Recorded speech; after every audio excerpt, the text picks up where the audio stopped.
Okay, welcome back. We're going to take a quick overview of the digestive system. This is a little bit of a crude drawing, but it will give you a general idea of how we digest food. So food goes in the mouth, where you've got your 32 teeth that will create mechanical digestion to break down the foods, but there's also chemical digestion that takes place. We've got a parotid gland and sublingual and submaxillary glands that release digestive enzymes to break down the food. When the food is broken down in the mouth, it is now called bolus, and that bolus exits the mouth and has two choices of pipes to go down.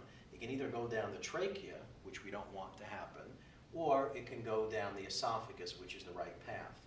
So as food moves down, it hits this cartilage here called the epiglottis, and the epiglottis then closes off the trachea or the windpipe so that food doesn't go down and it doesn't become inspired into the lungs. Aspired, I should say, into the lungs. So food goes down the esophagus, and it's a long pipe, and it should be, so it gives time for hot food to cool off or for cool food to warm up before it hits the stomach. As it exits the esophagus and enters the stomach, there's a sphincter here, a valve that opens up called the cardiac sphincter. It allows food to enter into the stomach where its enzymes break it down. Hydrochloric acid is very important to have in the stomach. We know that it converts pepsinogen, an inactive enzyme, to pepsin to break down your proteins. And once proper digestion is taking place in the stomach, there's a valve at the lower end that opens up called a pyloric sphincter or pyloric valve. When that valve opens, it will dump its contents into the small intestine, and the small intestine has three portions: the beginning portion called the duodenum, then the jejunum, and the lower end called the ileum.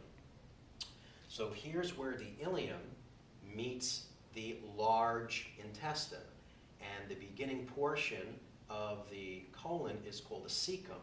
So between the ileum and the cecum is another valve called the ileocecal valve.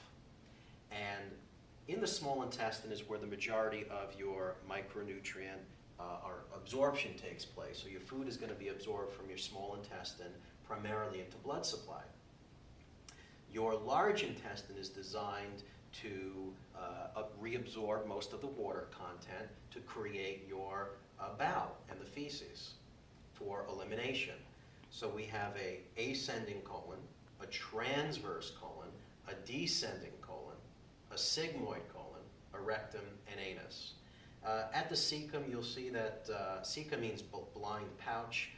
There is a vermiform appendix that's here. Well, let's not forget about our pancreas, which releases insulin and glucagon, as well as some other digestive enzymes. We also have the liver. Liver makes about 80% of your body's cholesterol needs. It also produces bile, and the bile that's produced in the liver is stored in the gallbladder. So whenever there's fat that's in the duodenum releases cholecystokinin that makes your gallbladder contract. And when it contracts, it pushes out bile that your liver produced.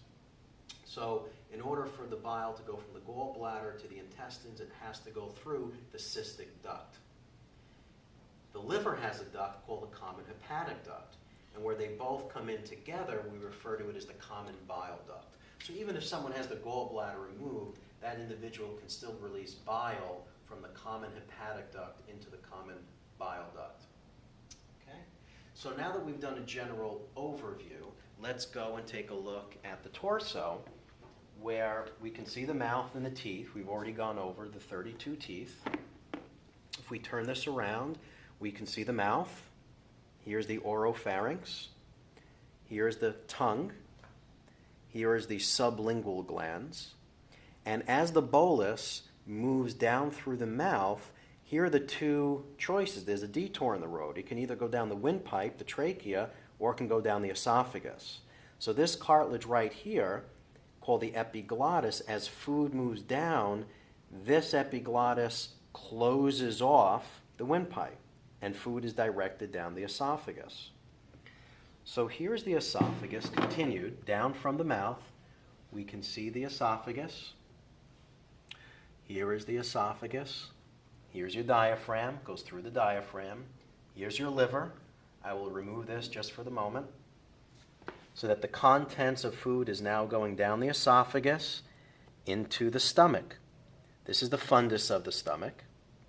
And that sphincter right here is called the cardiac sphincter. That's probably because the lower end of the heart rests right up against that cardiac portion. So it's either called a cardiac sphincter or esophageal sphincter. Food then empties into the stomach.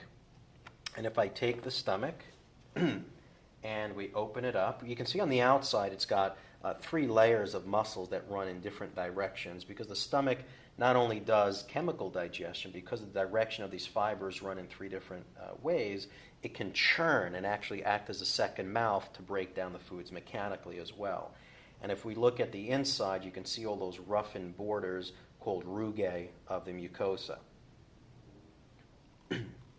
So here's the stomach, and the lower end of the stomach enters its contents into the duodenum or duodenum, the first portion, about the first 12 inches or so of the duodenum.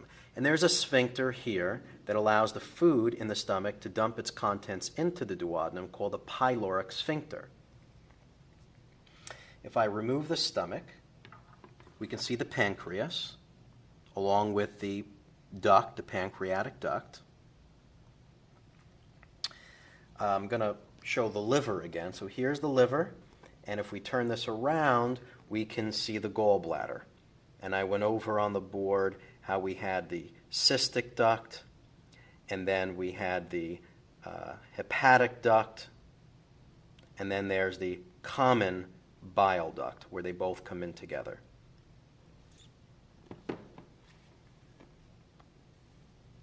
We can see the duodenum.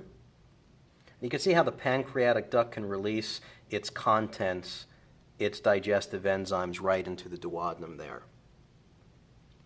So the first portion is duodenum. Then you can see the rest of the small intestines here, primarily the jejunum.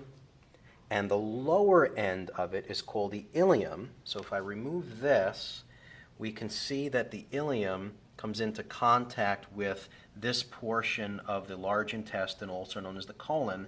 That part is called the cecum. It means blind pouch. So where the two come together, there's a valve called the ileocecal valve, because ileum and cecum come together, ileocecal valve. If that valve stays open too long, then your bowel will become eliminated too quickly. That's caused diarrhea. If the valve remains closed for too long of a period of time, that can cause constipation.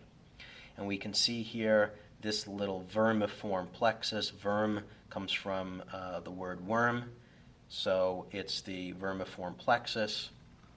Now we move up and we can see the ascending colon, transverse colon, descending colon, sigmoid colon, rectum, and the anus. And that covers the digestive tract and its organs. I hope you found this helpful, and we'll see you soon.